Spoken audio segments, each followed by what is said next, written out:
This is a 1988 Porsche 944 Turbo, and it's a rare and special Porsche that nobody ever really talks about. Everybody's obsessed with the Porsche 911 from this era, but the 944 Turbo has sort of flown under the radar. And today I'm going to review this rare and special Porsche. Before I get started, I should point out that this 944 Turbo was purchased by the current owner on Cars and Bids, which is my enthusiast car auction website for cool cars from the modern era. This 944 Turbo sold recently for $54,000 with just over 20,000 miles in excellent condition, a very special and exciting car purchased on Cars and Bids. And if you're looking to buy a cool enthusiast car from the modern era, Cars and Bids is the place to do it, with daily auctions and great selection of cool cars like this 944 Turbo. Check it out at carsandbids.com. So let's talk 944 Turbo. The 944 was Porsche's entry-level model throughout the 1980s, much like the Boxster and Cayman are today.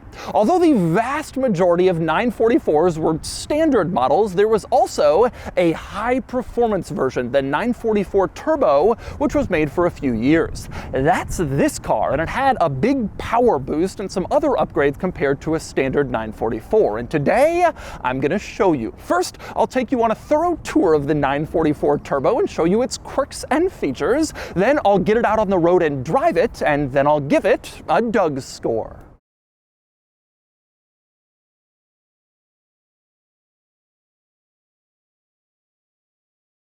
Alright, I'm going to start the quirks and features, the 944 Turbo, with a little overview about this car before I get into its many rather interesting and weird quirks. So, the 944 first came out in the early 1980s, and they always used four-cylinder engines. By the mid-80s, it had about 150 horsepower, and that's when Porsche came out with this, the 944 Turbo, which is codenamed the 951 in the Porsche world. Now, the Turbo used the same four-cylinder as the regular base model 944, but it added a turbocharger for more power. The result was 220 horses, which doesn't sound like much, but it was a 50% increase over the base car, which was a huge power boost. And magazines at the time were getting 0 to 60 in the high 5, low 6-second range, which was pretty good for a car like this in this period. So this was the performance model that you really wanted.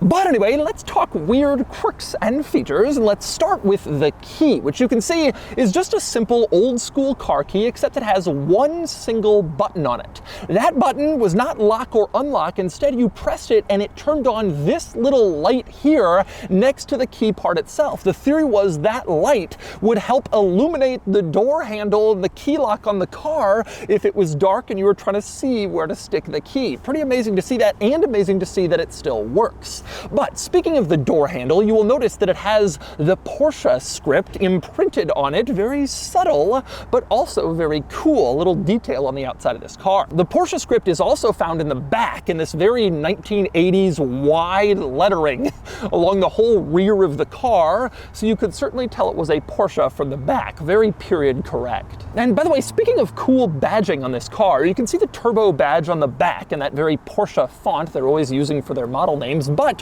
you also have that Turbo logo on the door sill. You can see it here, raised lettering on the side. It's both subtle and cool at the same time, and it's a neat little badge you get to see every time you open the door to your 944 Turbo. But anyway, you climb inside the 944 Turbo and you quickly discover there are a lot of rather weird 1980s quirks inside this interior. Probably my very favorite is the trip odometer reset button. Okay, check this out. You look in the center, you get your climate controls, and you have the little switches on the climate controls that you can use to move around where the air is positioned. Pretty simple. But you also have one of these switches on this small climate control in the middle, which seems kind of odd. And indeed it is odd, because that's actually your trip odometer reset button. You push that and it resets the trip odometer. That is not a climate vent switch. It is a dummy made to look like one, and I guess to clean up the interior and make it so you don't have some ugly trip odometer reset button. Instead, it just looks like right part of the climate vents. Pretty crazy. And also crazy in here is the control for the power mirrors. You have this little dial on the driver's door panel you can move around,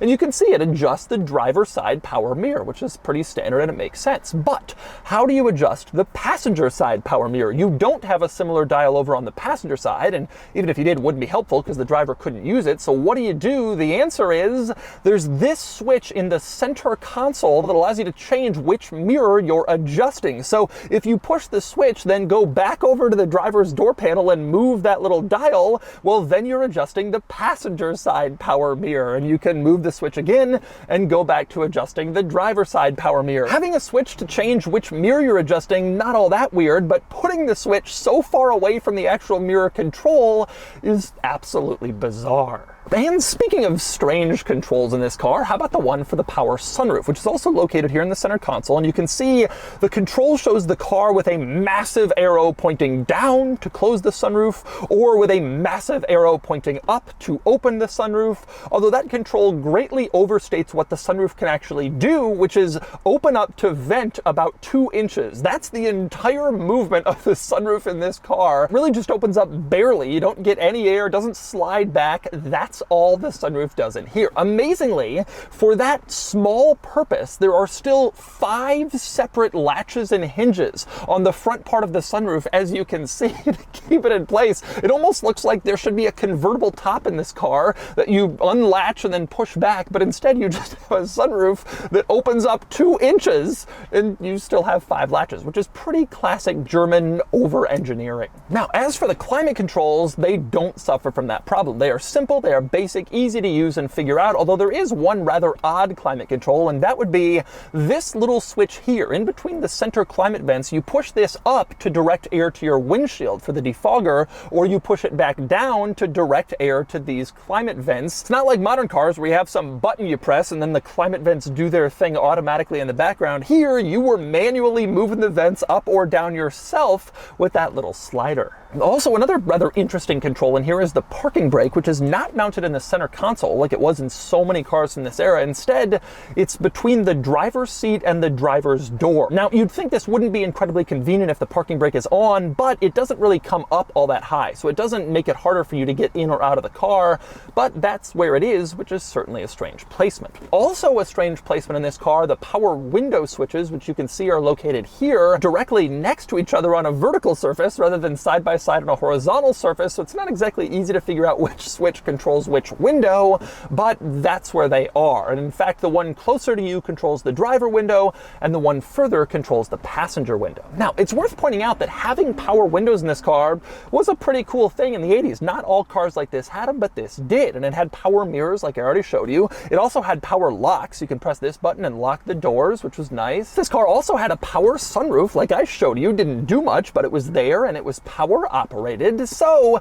this car was pretty well equipped, especially for its time. But the 944 Turbo's biggest claim to fame when it came to equipment was dual airbags. This car came standard with dual airbags, driver and passenger, and it was the first production car ever to come standard with dual airbags. That happened when the 944 Turbo first came out in 1986, and obviously after that, airbags permeated the car industry, and by the mid-90s, they were required here in North America, but this is the first car ever to have both standard. And in fact, one interesting thing with this car, being an early airbag adopter, it doesn't have an airbag warning label printed on the sun visor, which became government mandated even to this day. All cars have an airbag warning label on the sun visor, but not this one. Instead, that warning label is on the inside of the glove box. You can see it here, giving similar information, but differently placed because that regulation hadn't came to be yet. And by the way, you will also notice this warning label is still wrapped in its original plastic, which really speaks to the tremendous condition of this car. Like I said, this is a very original 944 Turbo with only a little over 20,000 miles. It's tremendously well kept and rare to see one in this condition now, so I'm thrilled to be able to review it. But anyway, next up, another interesting quirk of this car, the gauge cluster, which actually looks fairly standard. Nothing too unusual or interesting here, except that there is a massive exclamation point right in the center of everything. This big exclamation point here was intended to be a warning, and it would turn on if there was something it wanted to alert you to. So you'd be driving along, you'd see the exclamation point, and then you would look further into the gauge cluster and see what it was telling you. For example, if I put on the parking brake, you can see the exclamation comes on, but also the parking brake warning light comes on. So both things illuminate to kind of make it clearer that there's something you should be paying attention to, which is kind of weird, but that's what they did. Now, also in the gauge cluster, you can see this decal that says unleaded fuel only. Surely the factory put on these decals to remind people not to put in leaded gas, which I guess you could still get back when this car came out. And it's crazy to see that decal still there, still preserved, making this car feel tremendously original. Also original in here is the stereo. This old school Blaupunkt stereo with a cassette player would have either been put in aftermarket or from the factory in this car. I'm not sure which, but it certainly fits, certainly perfectly period correct for this 944. And in case you wanted to play some cassettes, well, you could store them in your center console. Open up the center console and you can see a whole cassette storage area in here. No extra storage space for your sunglasses or paperwork. It was all devoted to cassettes, which seems about right for this car at this time period. Also, another thing in this car that feels tremendously original is in the glove box. You pop open the owner's manual pouch and you will discover this is the owner's manual. Spiral notebook bound owner's manual for this car, which just seems crazy. That is not how it's done today, but that's how it was done back in the 80s. Porsche was quite clearly a very different company back then with this old school, very basic owner's manual. Now, another way in this car that you can tell that Porsche was a different company when this car was being made is the placement of the key, which is to the right of the steering wheel, like on most normal cars. Doesn't seem that weird unless you're familiar with Porsches and you know that other Porsches have the key to the left of the steering wheel. Porsche does this as a nod to their racing heritage. Back in the day at the famous Le Mans car race, the drivers would run to their cars as fast as possible, and Porsche felt that putting the key on the left made it easier to start up the car, put it in gear with your right hand, and get going. And so to this day, Porsche keys are on the left, even if you buy a base 4-cylinder Macan with 17-inch wheels. But the key is on the right in this particular car, and that's interesting but not surprising because this car was not originally developed to be a Porsche. The 944 is based on the Porsche 924, which came out before it in the mid-70s, and that was co-developed by Porsche and Volkswagen, and the thought at the time was that it would become an Audi. That was the original plan, and Porsche was going to have a version of the car, but by the time it got to market, Porsche took things over and the 924 debuted solely as a Porsche, although it did use an Audi powertrain, which was pretty controversial at the time, and it also had the key on the right because Volkswagen and Audi models would have had their keys there. Eventually, Porsche went back to the drawing board and heavily revised the 924. They put in their own engine, they changed the bodywork, and they created the 944. This car, which was a lot more Porsche, but it still kept the Volkswagen Audi key placement from the original car. But anyway, next up we move on to the back seat of the 944 Turbo. Yes, this car has back seats. No, it was not to fool the insurance companies, the greatest car enthusiast myth ever. Instead, it was for short trips or short people. They're very small, and I will try to stuff myself into the back seats now.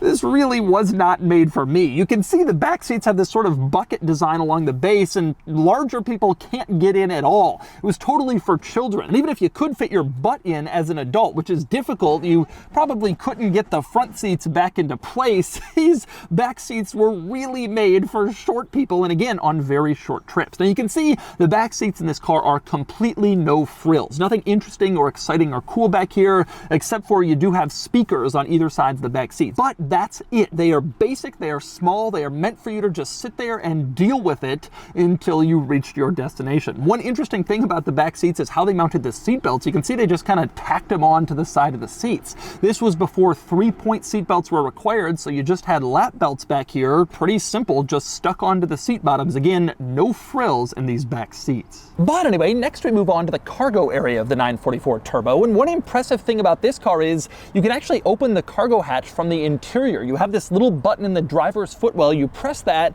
and it'll pop open the rear tailgate. This is not rare or special or interesting by modern standards, but in the 80s, most cars wouldn't open their tailgates or their trunk unless you came to the back and stuck the key in and open it from there. So having a release in the car was actually a pretty big deal. But you can also open it with the key, as I shall do now. You twist it, and then the glass lifts up, revealing the cargo area of the 944. Now you can see it is very wide and very flat back here. There's really a lot of space for you to stick stuff. Obviously not tremendously deep, not very tall. You can't be carrying around an armoire in your 944, but you do have pretty decent cargo storage back here. And you will also notice in this cargo area that there's actually a little hump preventing it from being completely flat. Under the carpet, you can see this hump here, and that is the spare tire. They stuck it in as best they could to try to make the floor as flat as possible, but it still sticks out, the little spare tire hump in the cargo area of the 944. Now, interestingly, to access the spare tire,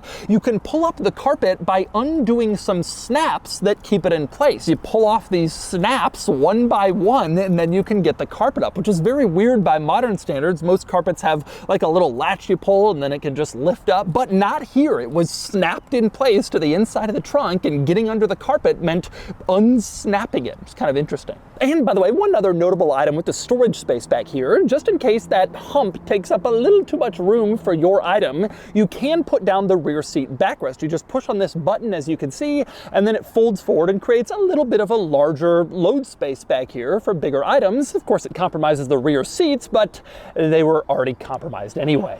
But since I'm around back, let's talk about maybe the most interesting item back here, which would be the rear glass, which you can see is curved in a very interesting, very distinctive way that was very much unique to these Porsche models. It was basically the entire rear of the car, including over the sides, all this one piece of curved glass that, again, was very distinctly 944 and 924, the car that came before this, and 968, the one that came after. Now, beyond its shape, a few other interesting notable items with the rear glass. One is that it integrates the rear spoiler, which is actually rubber. You can see it here. It also has a distinctive look on this car, but you probably wouldn't know it's rubber unless you actually went up and felt it. You can see it is indeed a rubber substance rather than plastic or metal like you might expect. And this rear spoiler incorporates the Porsche script into it. Very subtle, but imprinted in the rubber in the center facing back, it says Porsche, which is something I hadn't noticed before on 944s, and it's kind of a cool little detail. Now, also in this rear glass, you will see the rear wiper. It's located here and mounted directly on the rear glass with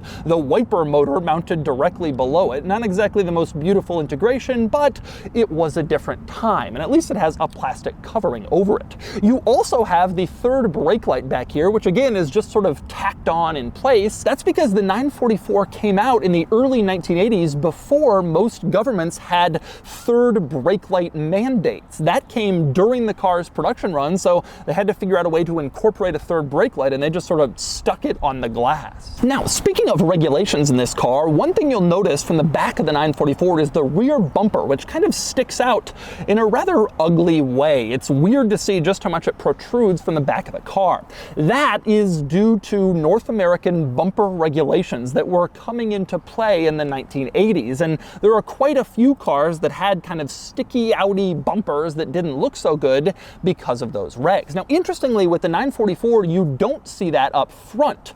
You did on the earlier 944 models. You can see here the bumper sticks out just like it does in back, and it doesn't really look that great. But with the 944 Turbo, Porsche was able to redesign the front end and integrate the bumper into the design and style of the car, which made it look nicer. And they eventually incorporated that front end into other non-turbo 944s as well. Now, on the subject of upgrades that the Turbo model had and the regular 944 didn't, another major one was wheels. You can see these wheels are actually upgrades, even though they look pretty small and they're not exactly beautiful. The Turbo had 16-inch wheels compared to the standard 944, which had 15s. These were called the phone dial wheels because they kind of resembled an old school rotary phone dial, and that's what the 944 Turbo came with. But anyway, since I'm on the outside of the 944, let's talk over a couple of other notable exterior details, one of which is the fenders, which are just plain cool. These wide fenders that that looked neat. A lot of cool 80s performance cars had fenders like this, and the 944 was one of them. Very much emblematic of its era, but also gave it this cool special look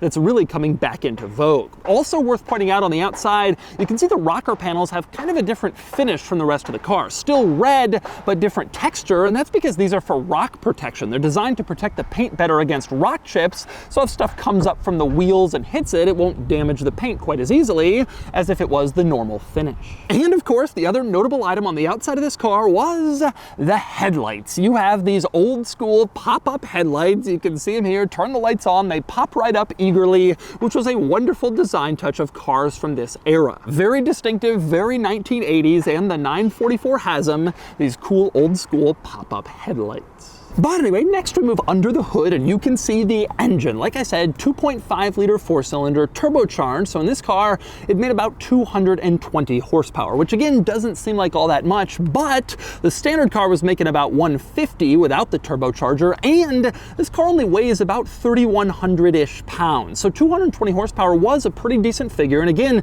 sent this car 0 to 60 in under 6 seconds, which really wasn't so bad. By the way, one cool touch I wanted to point out with this engine, you can see the Porsche script is right there in the metal on the engine cast into it. It looks really cool. And directly above that, you have the firing order 1342 also cast into the metal and looks very cool. Now, it's worth pointing out that in addition to the extra power that the turbo models got, there were also quite a few other upgrades to make them sportier and better than the standard 944. The turbos got better suspension, little stiffer springs. They got better brakes that were actually borrowed from the 911, a little bit bigger for better stopping power. The turbo models got those bigger wheels that I mentioned earlier and showed you. They also got improved cooling for the transmission and the engine, and they got an upgraded transmission, so it was a little bit more robust than what you had in the standard 944. So quite a few other upgrades in addition to the more power for the turbo models. Now, it's worth pointing out this is a 1988 model, and later in the 88 model year, Porsche came out with an even more powerful turbo 944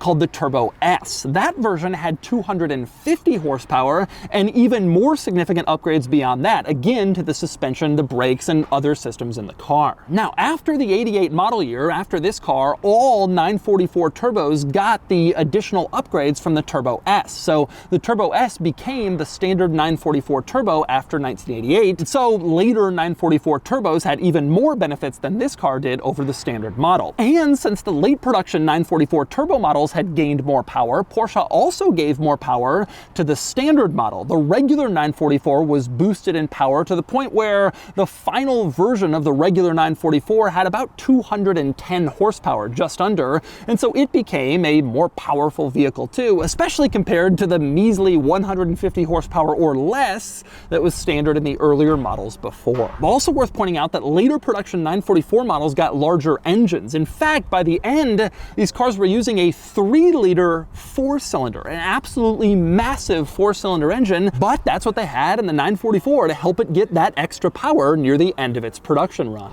And so those are the quirks and features of the Porsche 944 Turbo. Now it's time to get it out on the road and see how it drives. All right, driving the 944 Turbo. I haven't driven a 944 in an enormously long amount of time, and I've never driven a turbo. And I have now spent maybe 30 miles in this car, which is a lot considering it only has 20,000 miles on it. And I gotta say, I'm pretty impressed with a couple aspects of it. The biggest being that it feels so good. Old Porsches are really hot right now. Everybody's super into them. They're a massively exciting and valuable market segment, and they're really big. But a lot of the focus has been on the 911, and not as much focus has been on cars like this, the 944, and sort of the lesser Porsche models. And when you see that, you start to think, oh, well, maybe they're not as good as the 911. Maybe they kind of suck. And driving this car around for an hour or so, I gotta say, I don't really feel that way. I've spent a lot of time in older Porsche models. I've owned a couple, and I've driven a ton of them. And one of the interesting things I've learned is they drive amazingly. And I have to say that I think that driving experience from older 911s, 964s, and 993s translates quite well to the 944. It really does drive great. And that means a fantastic clutch action, very smooth, very easy. easy, no springiness, very linear travel, very easy to figure out. Also a great gear selector, very nice, feels great notched it into gear, and I really love to play around with it. But there's a lot more to this car than just that. Another thing that's really awesome about it is it's fast. It's legitimately really, really fast. Now 0 to 60 at the time was reported, like I said, to be just under 6 seconds, like high fives with this car, which doesn't feel all that fast. But when you're in a little car like this, and when you have an old school turbocharged engine that just kind of waits to spool up and then rockets you forward, it can actually feel pretty quick. And that is what I feel about this car. It really rockets you forward and it feels exceptionally quick. Now it's not like a lightning rod, it's not some brand new supercar, but it feels a lot quicker than I expected. And that solves one of the drawbacks, one of the complaints I've always had about the 944, which is that it feels kind of slow. I mean, the car early on only had 150 or less horsepower. Later it was bumped up to like 200, but it never really felt all that fast. But sitting here in this turbo, it does. And it's worth pointing out that this particular 944 turbo is basically unmodified, except it has a little engine tune that bumps up power to around 250, which is where the Turbo S was and then the later turbo model. So this kind of has the performance of a later 944 turbo, and it really does feel quick. It's fun, it's exciting, it's surprising how fast this car is. The other thing worth pointing out that's interesting and good about this car is the way that it handles. Also quite impressive. This was always a big thing with 944s. People would always say the 944 is one of the best handling cars of its day. Yes, the 911, the 928 were sort of the flagships of the Porsche model range, but the 944 was really the zippy, exciting handling one. And that does feel true. And I have to say, all the 944s I've driven prior to this have been kind of ratty and rougher models. And this one, in 20,000 miles in really nice shape, you get this sense of what people were talking about. You can just kind of toss it around and feel very confident in your decision. And the power is just enough that you can floor it coming out of a corner and feel like you're really going, but also not like you're going to crash or spin out or violate any speed limits crazily. This is really a well-balanced car. And I have to say, I think it's a better car than the standard 944. People are going to roll their eyes and say, well, of course it is. It's the turbo one. But you'll get some purists who will tell you, no, the 944 was intended to be naturally aspirated and the 200 horsepower is the right number for it. I don't agree with that, especially after driving both now. The turbo really does add an element to this car that makes it even more enjoyable. The standard car already had the handling and the excitement going around corners, but here now you have some extra power that makes it even better. Truthfully, this car is underrated. That's kind of the thrust of the video. It was intended to be, and driving it and experiencing it for the day, I feel even more confident in that assessment. The car just doesn't get as much love as it should. Frankly, I feel the same way about the Boxster and to a lesser extent the Cayman. I think those are very special cars that people look over as sort of the entry Porsches when you really want a 911. And I think people do that here too, but they shouldn't. This is an exceptional car. It drives well, it's fun, it's exciting, and the turbo version is pretty fast. And I just think there's a lot to love here, and a lot of old school Porsche that people love is integrated into this car, even though it isn't a vaunted 911 or 911 Turbo or 928 GTS. And so that's the Porsche 944 Turbo. This is a special car, rare with low production numbers, and it's pretty thrilling to drive. And frankly, it's kind of a bargain considering that even a regular standard 911 from this car's era will sell for 2 to 3 times what this car will.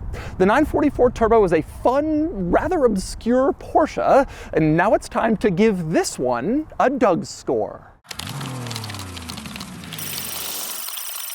And the DOUGSCORE is here, 49 out of 100, which puts the 944 Turbo here against other 80s and early 90s sports cars. The 944 Turbo is an interesting one. The driving experience is pretty impressive with good handling and good acceleration, but it's dragged down a bit in terms of status and coolness by the fact that it's just a 944. Still, it's a fun sports car, and frankly, I think it's a bit undervalued, though the market is starting to wake up to these old Porsches that aren't 911s.